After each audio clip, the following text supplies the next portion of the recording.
They said I was a burden, a mistake, a drain on their perfect lives.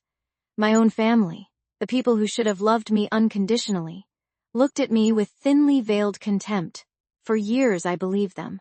I believed I was worthless, that my existence was a perpetual inconvenience. My name is Eleanor Vance, and what I'm about to share with you isn't just a story. It's a testament to how even the deepest scars can fuel the most unexpected triumphs, and how the coldest betrayal can lead to the sweetest, most unimaginable justice. Imagine being told, repeatedly, that you are not enough, not smart enough, not pretty enough, not successful enough. That was my childhood.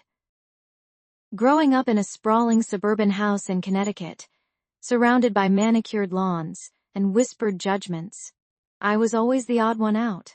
My older sister Clara was the golden child, brilliant, beautiful, destined for greatness. My younger brother David was the charming rogue, effortlessly winning over everyone with his quick wit. And me? I was just Eleanor, the quiet, artistic one whose dreams were dismissed as frivolous fantasies. My parents, successful real estate developers, valued tangible assets, not abstract ambitions. They saw my art as a hobby, a distraction from what they deemed real work. The resentment simmered beneath the surface, a constant low-burning fire that I tried desperately to ignore. The turning point, the moment that etched itself into my soul, came on my 18th birthday. My grandmother, the only person who ever truly saw me, had passed away a year prior, leaving me a small inheritance. It wasn't much, just enough for a down payment on a modest apartment or a semester of art school. My parents, however, had other plans. They called a family meeting, a grim assembly in their opulent living room. My father, a man whose smile rarely reached his eyes, cleared his throat. "Eleanor," he began, his voice devoid of warmth, "we've discussed your grandmother's contribution. Given your lack of direction, we feel it would be best if you signed it over to us. We'll invest it properly. For your future, of course." My future? It felt like they were signing away my past, my present, and any hope for a future of my own making. My mother, usually so composed, added, "It's for the best, darling. You're simply not equipped to handle such responsibility." Clara nodded in agreement, a faint smirk playing on her lips.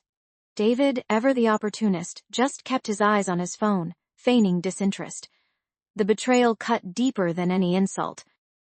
They weren't just asking for money, they were asking me to surrender my autonomy, my last link to a person who loved me, and my belief in myself. It was a knife twist, a cold, calculated move that solidified every insecurity I ever had. That night, alone in my room, the tears finally came, hot and furious. But beneath the pain, a new emotion began to stir, a slow, simmering rage. I realized then that I couldn't trust them, not with my money, and certainly not with my dreams. I refused to sign.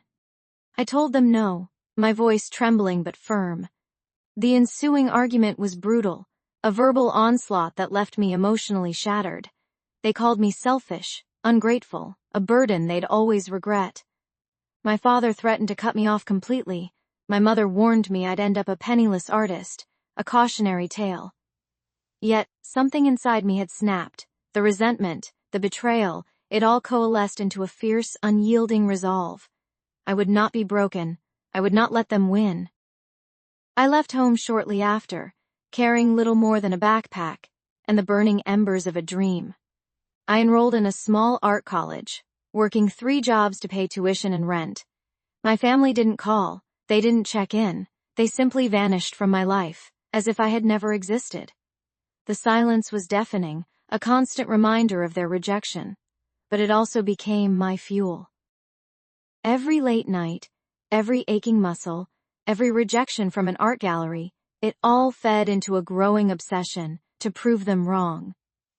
Not just to succeed, but to build something so undeniable, so profound, that they would be forced to acknowledge me, forced to confront the person they had so carelessly discarded.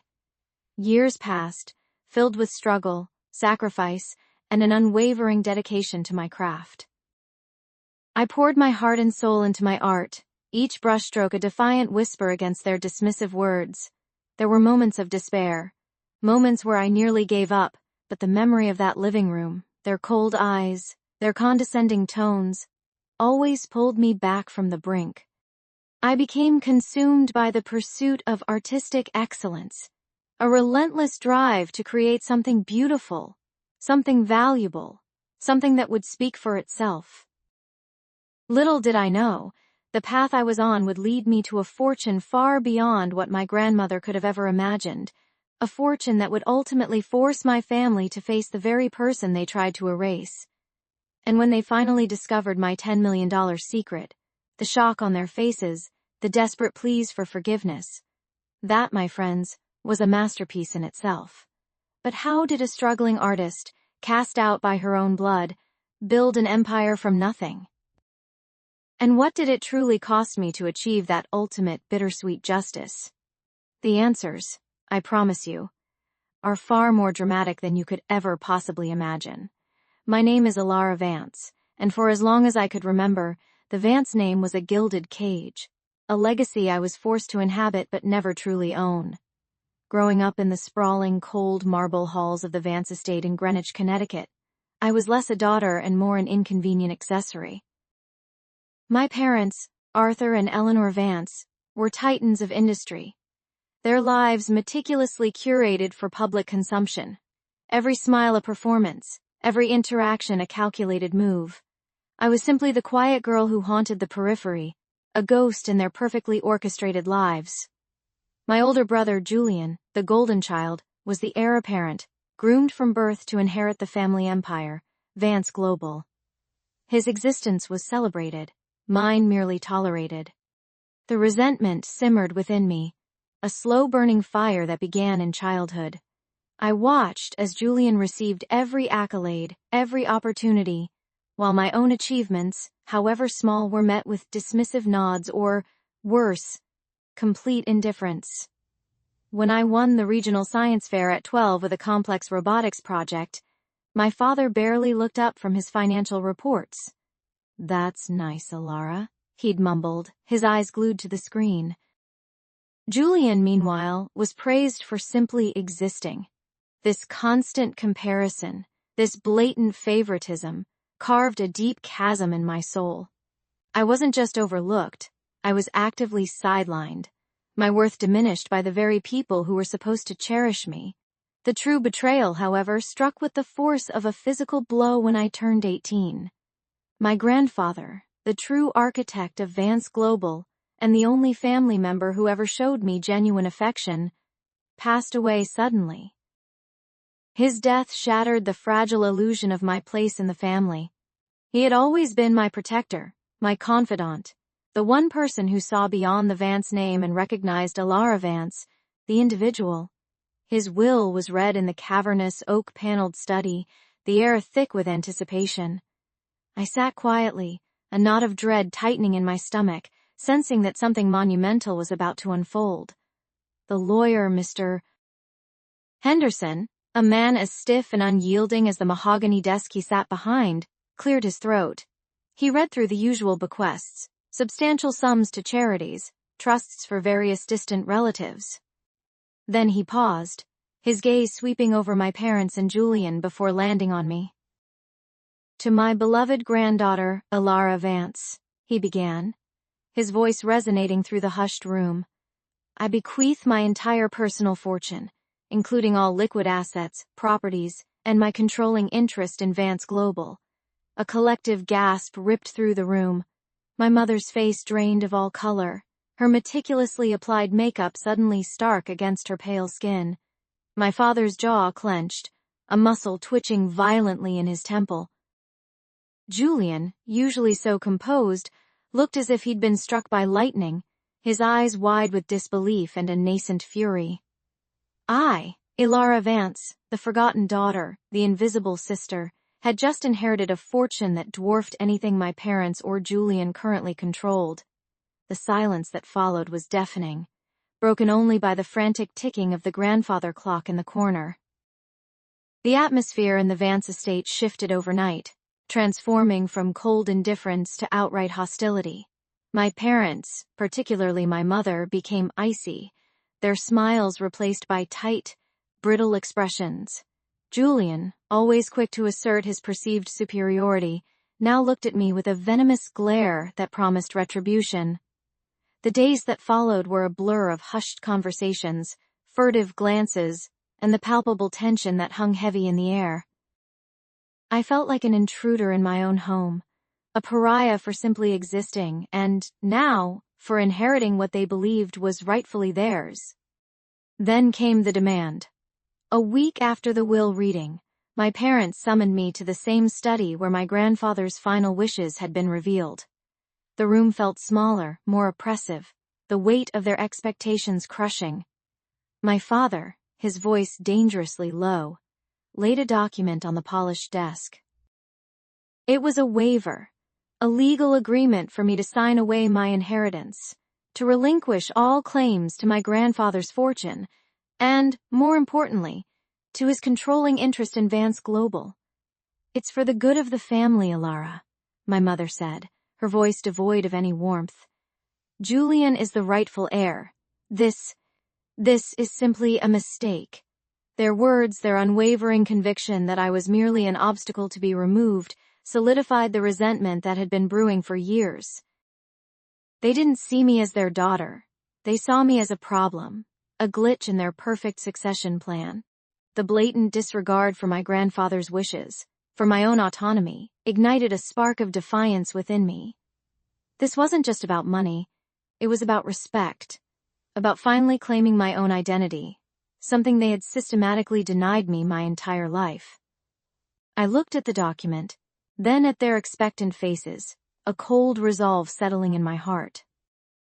This was no longer just about me. It was about proving them wrong, about carving out my own path, even if it meant shattering the gilded cage they had built around me. The battle lines had been drawn, and I, Alara Vance, was ready for war. The lawyer, Mr. Henderson, cleared his throat, his eyes darting between my parents and me. He detailed the stipulations of my grandfather's will, a document that had become my family's new battleground. Grandfather had left me a substantial trust, enough to ensure my financial independence, but with a cruel twist, at least in my parents' eyes. The trust would only be fully accessible if I renounced my claim to the Vance name and all its associated inheritances. My parents, their faces a mask of barely concealed fury, saw this as an insult, a direct challenge to their authority. They demanded I sign away the trust, to remain a Vance in name, if not in spirit. Their words, sharp and cutting, echoed the familiar narrative of my life. Always choose the family. Always choose their way. I remember the chill that ran through me, not from fear, but from a burgeoning sense of defiance. This wasn't just about money, it was about identity. My grandfather, in his infinite wisdom, had seen the chains that bound me and offered a key. He knew I craved freedom, a life unburdened by their expectations. My parents, however, saw only an opportunity to maintain control, to keep me firmly within their gilded cage.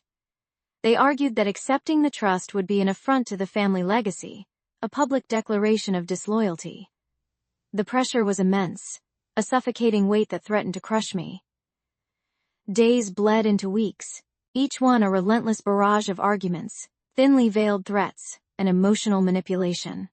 My mother, Eleanor, perfected her performance of the heartbroken matriarch, her voice laced with disappointment, as she spoke of family honor and duty. My father, Arthur, resorted to his usual tactics, coldly outlining the financial implications of my perceived rebellion. He painted a bleak picture of a life outside the Vance sphere, reminding me of all the privileges I would forfeit. Julian, ever the golden boy, chimed in with well-rehearsed platitudes about unity and tradition, his words ringing hollow against the backdrop of his own unchallenged inheritance. Their relentless campaign wore on my nerves, but it also solidified my resolve. Each accusation, each demand, chipped away at the last vestiges of my hope for their approval. I realized then that their love was conditional, tied to my obedience and conformity. The more they pushed, the more I understood that my grandfather's will wasn't a punishment, but a liberation. He had seen their true colors, their insatiable greed for control, and he had given me a way out. One evening, after another particularly draining confrontation, I found myself staring at the signed documents, the trust papers on one side, the renunciation of the Vance name on the other. My hand trembled, not from hesitation, but from the magnitude of the decision. This wasn't just signing papers, it was severing ties, burning bridges, and stepping into the unknown. The thought of facing their wrath, of becoming an outcast, sent a shiver down my spine. But the alternative, remaining trapped in their shadow, was far more terrifying. I signed the trust papers. The ink felt like fire against the parchment, a declaration of independence written in my own hand. The relief that washed over me was profound, a lightness I hadn't felt in years. I knew the consequences would be severe, that their fury would be unleashed, but for the first time, I felt a sense of agency, a glimmer of hope for a future I could call my own. The next morning, I presented the signed documents to Mr. Henderson, my heart pounding a defiant rhythm against my ribs. He looked at me with a mixture of surprise and admiration, a silent acknowledgement of the courage it took to defy the Vances. My parents, when they learned of my decision, reacted exactly as I expected. Their faces contorted in a mixture of shock and rage, their carefully constructed facade crumbling to reveal the raw, ugly emotions beneath. Eleanor's voice rose to a shriek, accusing me of betrayal, of disgracing the family name. Arthur's face turned a dangerous shade of red, his words dripping with venom as he declared me disowned. Julian, for once, was silent, his usual smirk replaced by a look of stunned disbelief.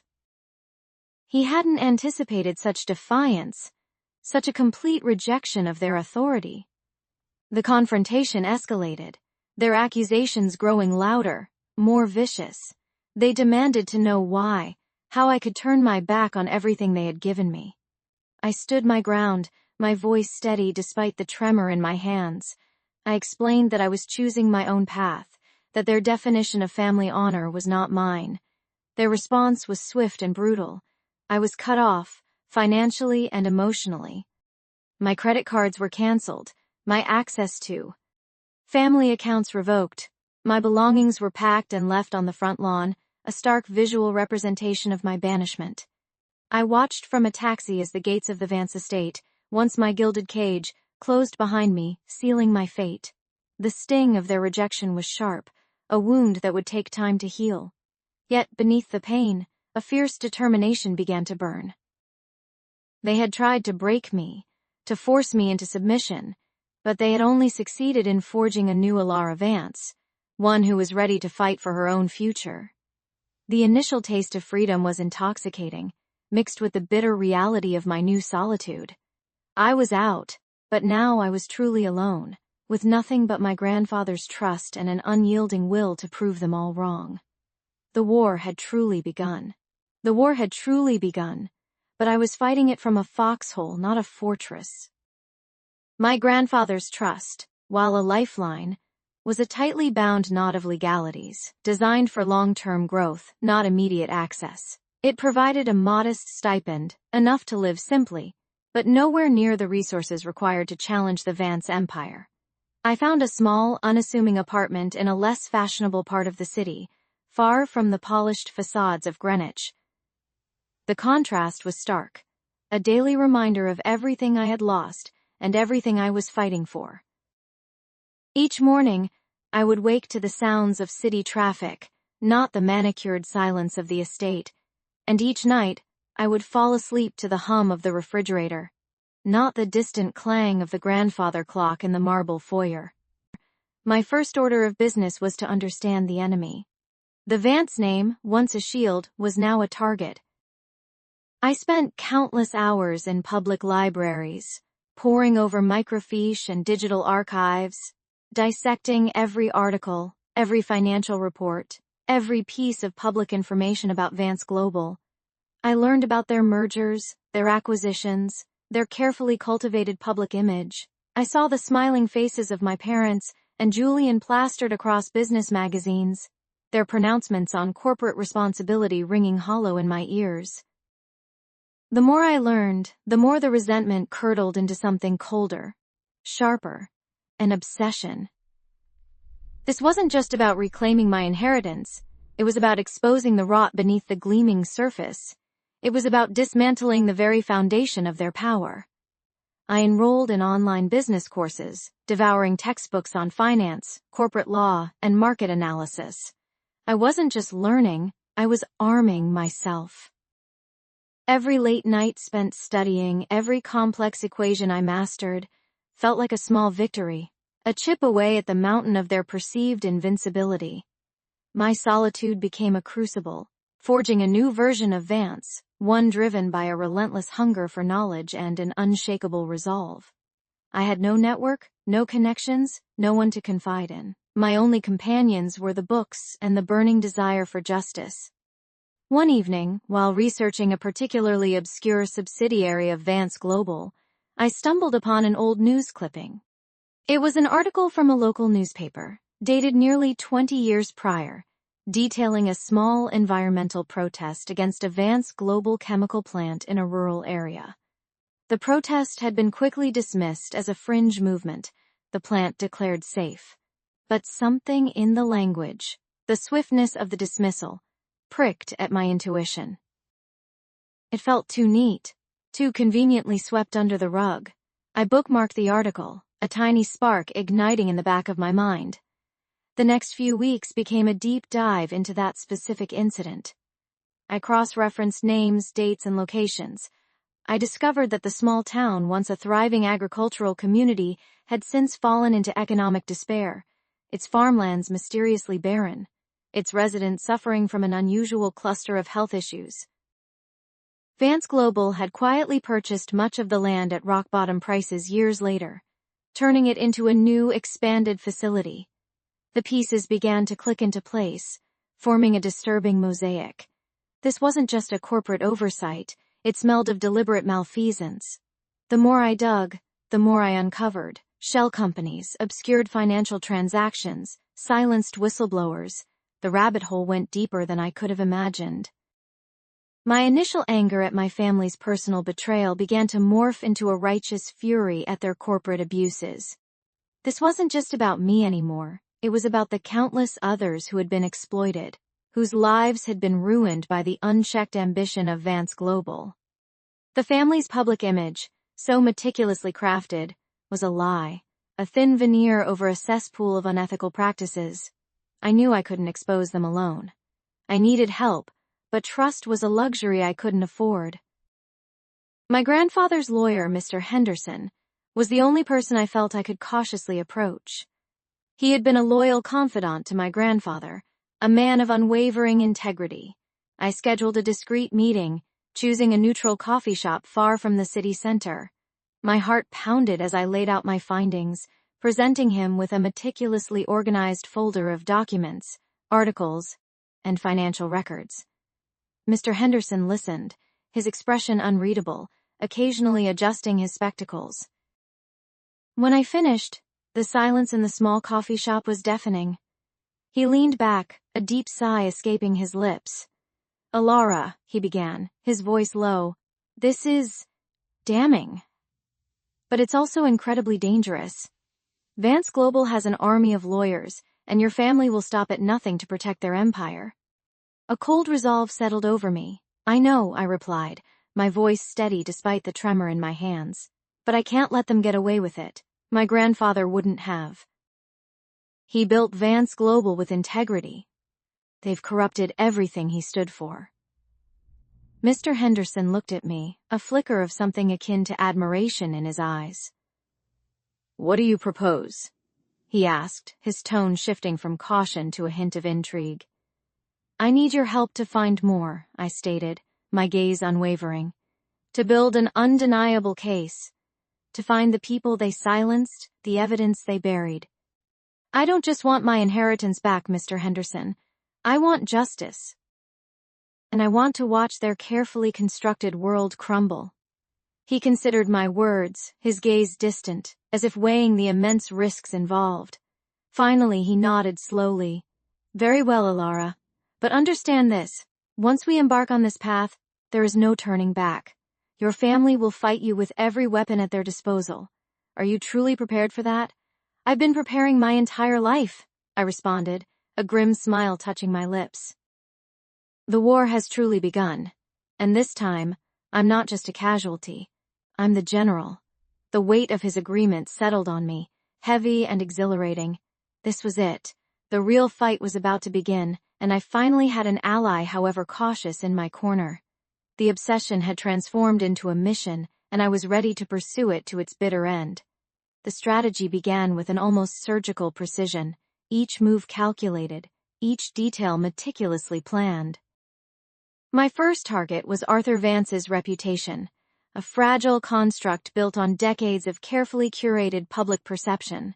He prided himself on his impeccable ethics, his philanthropic endeavors, his unwavering commitment to family values. A deep dive into the labyrinthine world of offshore accounts and shell corporations, a world I knew intimately thanks to my grandfather's early lessons, began to yield fruit. I unearthed a series of questionable transactions, hidden investments in morally dubious industries, and outright financial misconduct that would not only tarnish his image, but could also trigger serious legal ramifications. It wasn't just about exposing his hypocrisy, it was about dismantling the very foundation of his carefully constructed empire. My ally, whose name I still carefully guarded, proved invaluable. He possessed an uncanny ability to navigate the shadowy underbelly of corporate espionage, a skill honed through years of battling his own demons within the financial world. He provided access to secure servers, encrypted communications, and a network of disillusioned former employees of Vance Global, each harboring their own grievances against Arthur.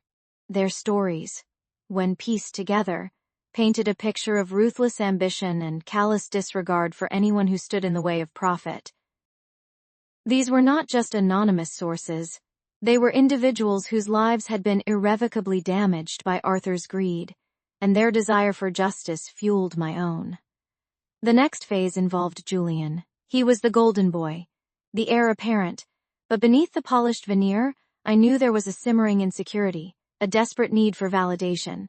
My plan for him was more insidious, designed to unravel his carefully constructed persona from within.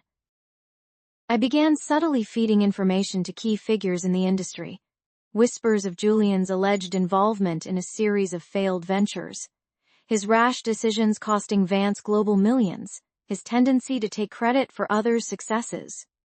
These were not outright accusations, but carefully planted seeds of doubt, designed to fester and grow in the fertile ground of corporate paranoia.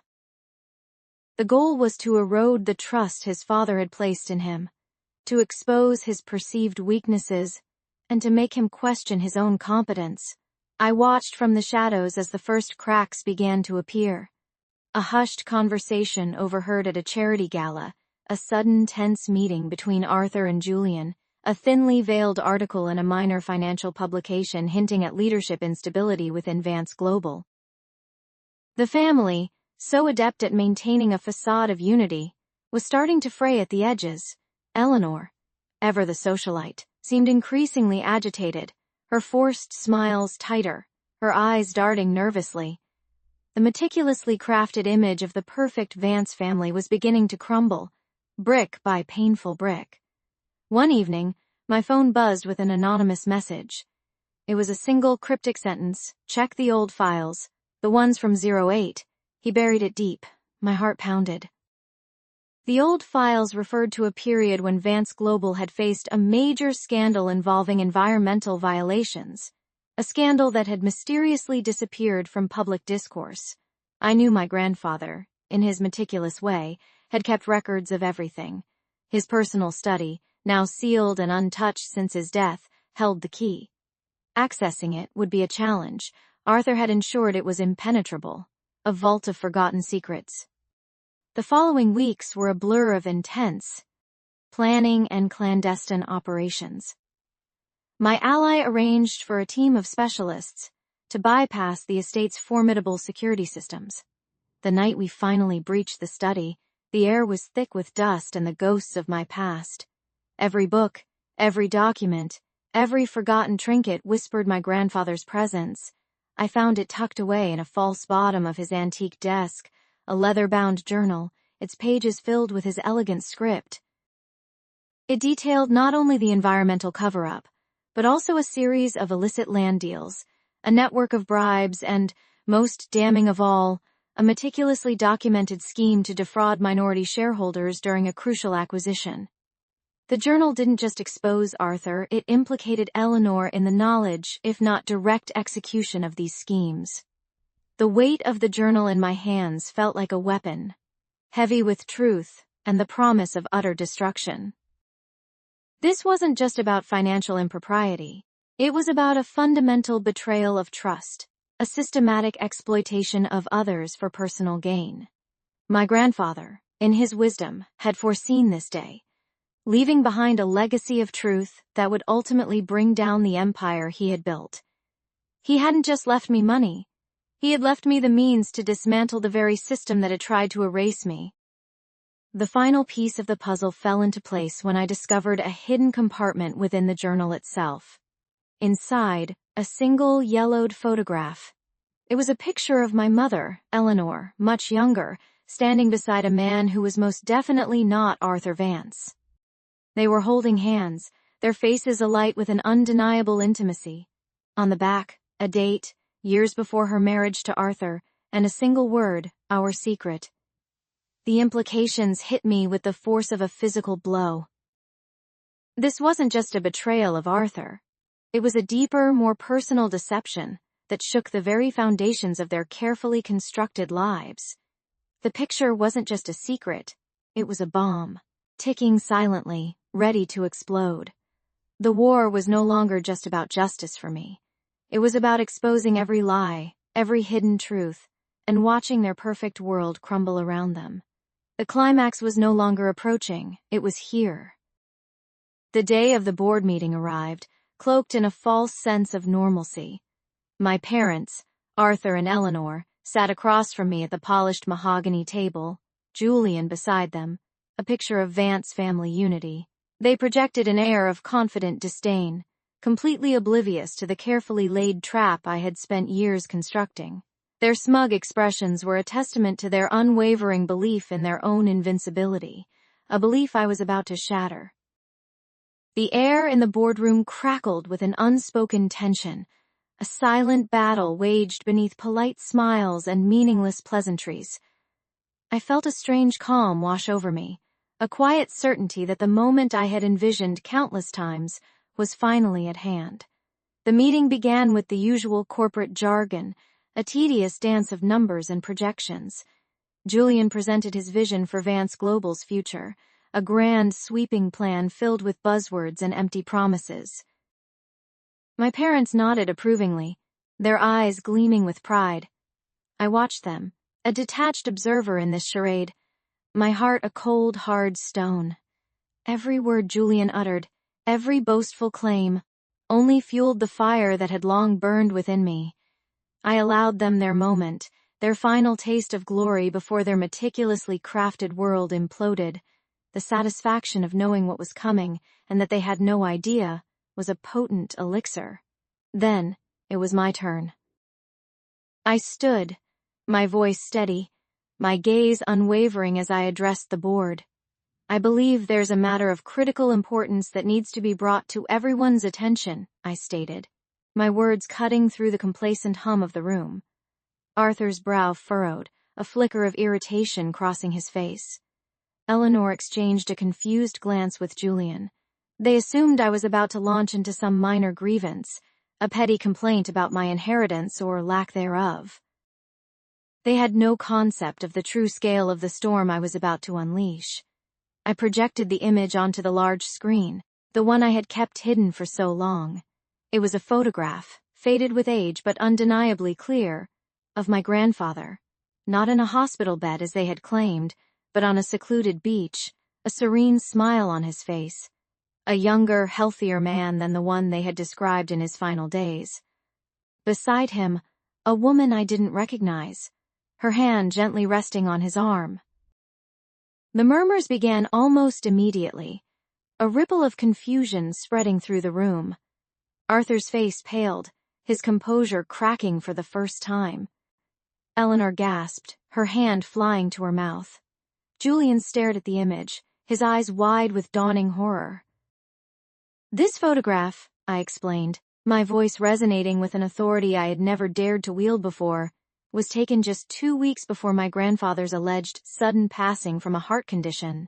A condition, I might add, that mysteriously vanished when he was away from the constant stress and machinations of Vance Global.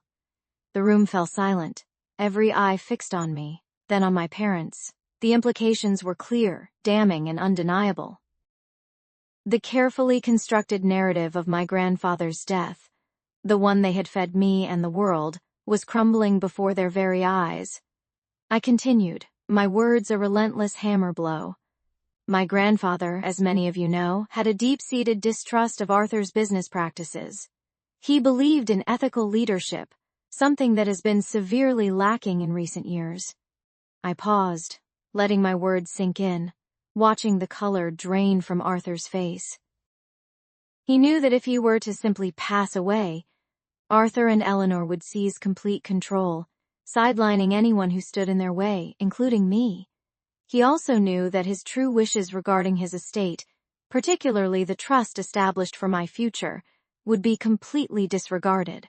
The silence in the room was deafening, punctuated only by the frantic whispers of the board members.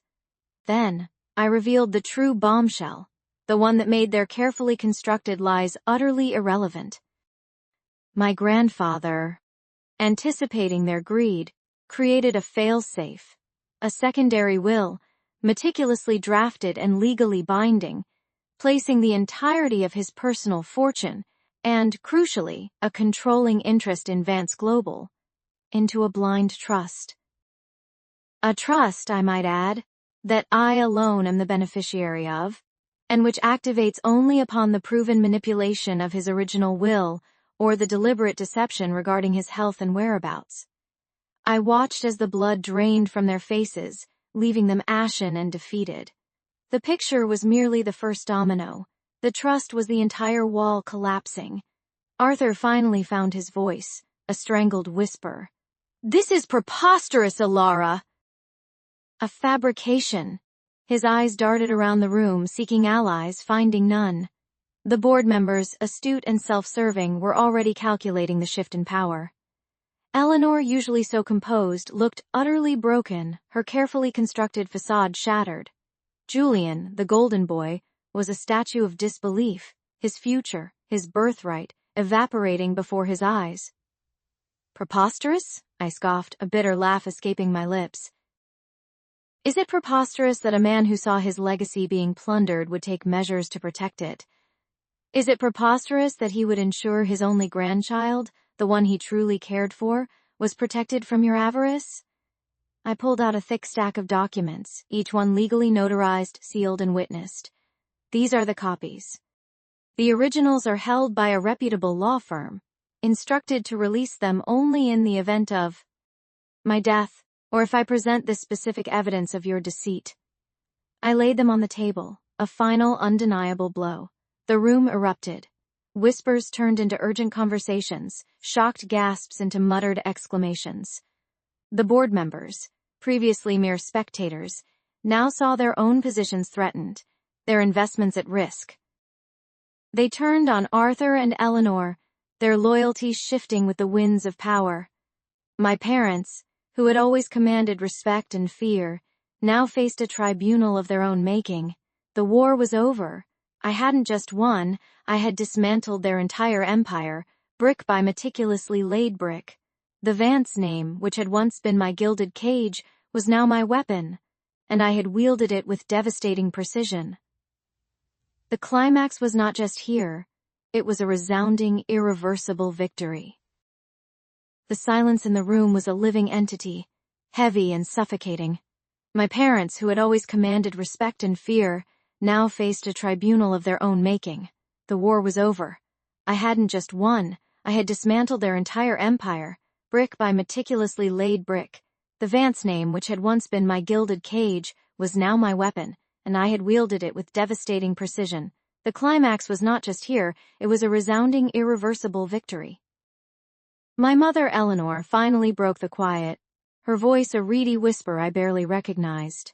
"Alara, please. We can fix this. We can find a way to make this right."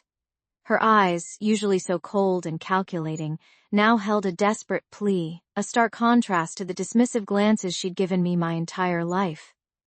My father, Arthur, remained stoic, but the tremor in his hands as he clutched the armrest of his opulent chair betrayed the facade. The man who once scoffed at my robotics project, who saw me as an inconvenient accessory, was now a shadow of his former self, his empire crumbling around him. I looked at them, not with anger, but with a strange, hollow sense of peace. The resentment that had fueled me for so long had finally burned itself out, leaving behind only ashes. "Fix this?" I echoed, my voice steady, devoid of the emotion that had once choked me. "There's nothing left to fix. You made your choices." I made mine. The irony was not lost on me. For years I had craved their approval, their acknowledgement. Now, with their world in ruins, their desperate pleas held no sway. The power dynamic had irrevocably shifted. Julian, who had remained conspicuously silent through much of the proceedings, finally stirred. He stood, his face a mask of disbelief and anger. "You can't do this, Alara. This is our family legacy." "You're destroying everything!" His words, once so authoritative, now sounded like the petulant whine of a spoiled child.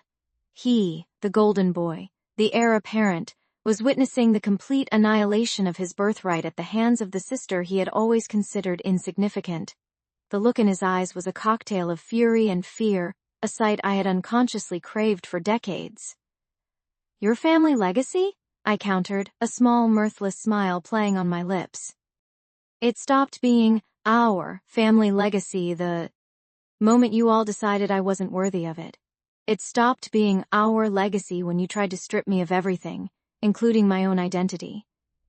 I paused, letting my gaze sweep over each of them, allowing them to truly see the woman they had created.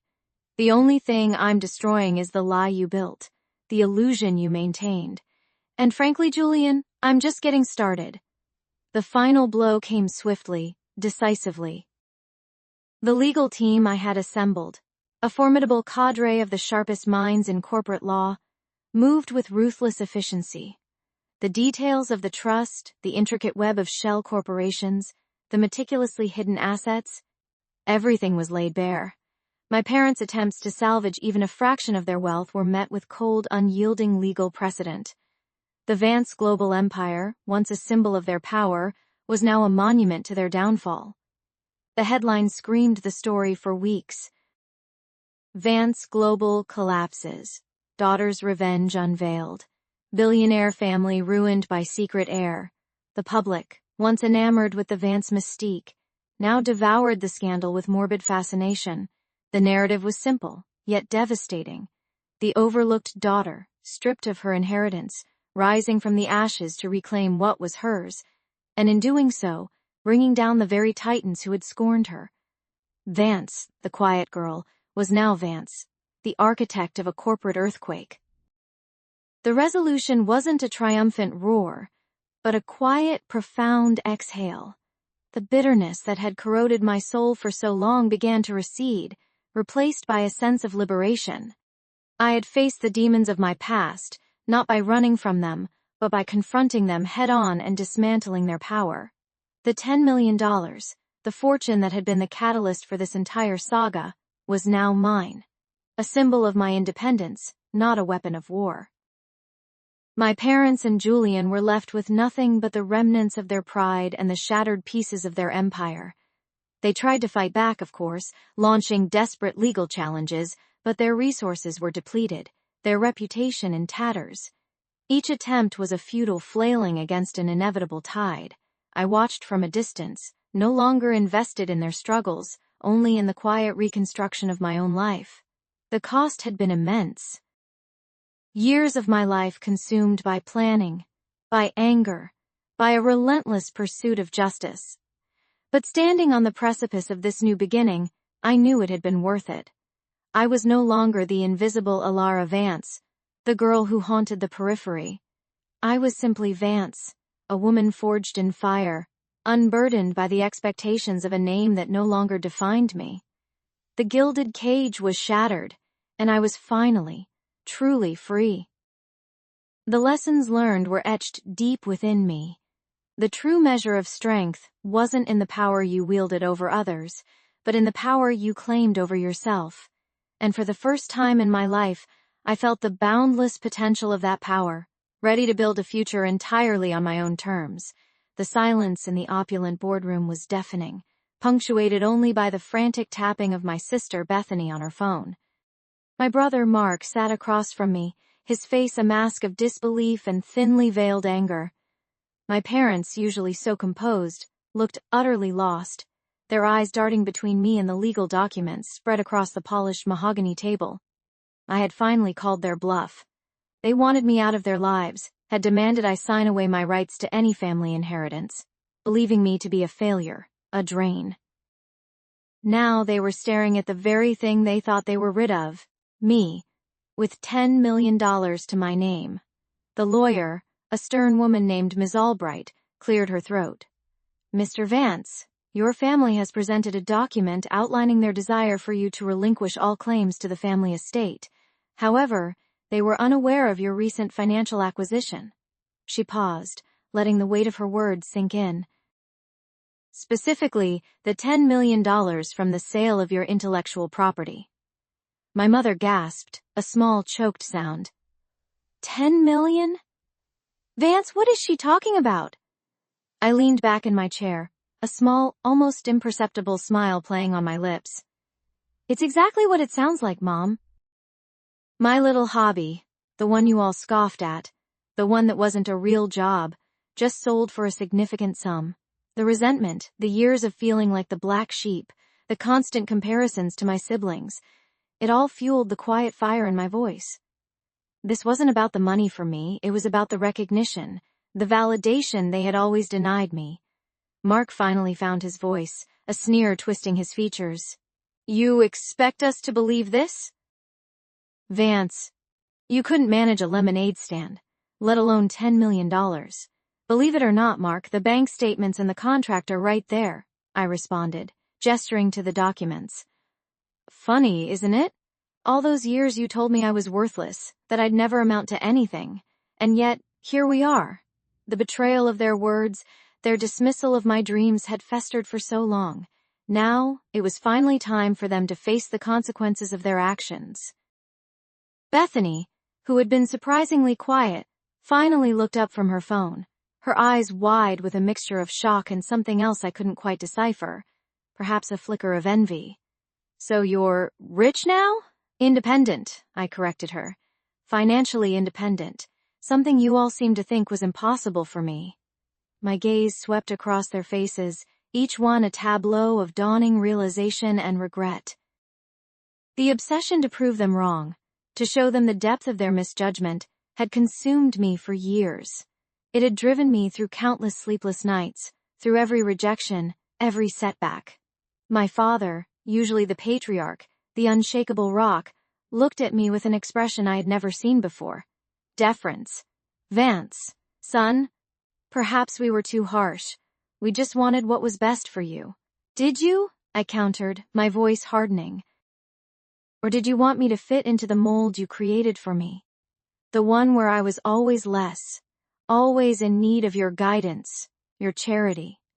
The words hung in the air, thick with unspoken truths. This was the moment of reckoning, the justice I had craved. Ms. Albright, sensing the shift in the room, spoke again.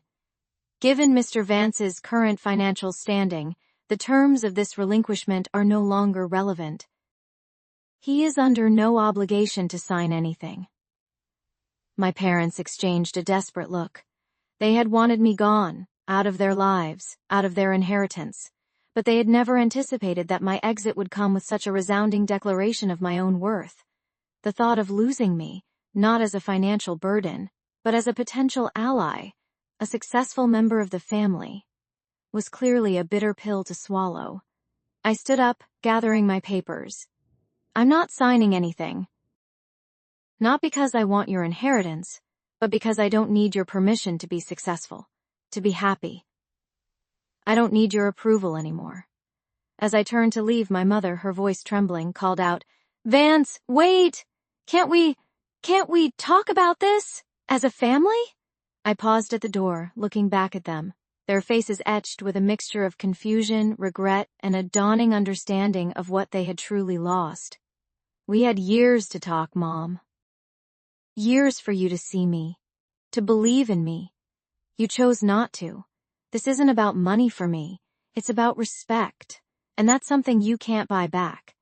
Walking out of that boardroom, leaving them in their gilded cage of regret, a profound sense of peace settled over me. It was bittersweet, this closure.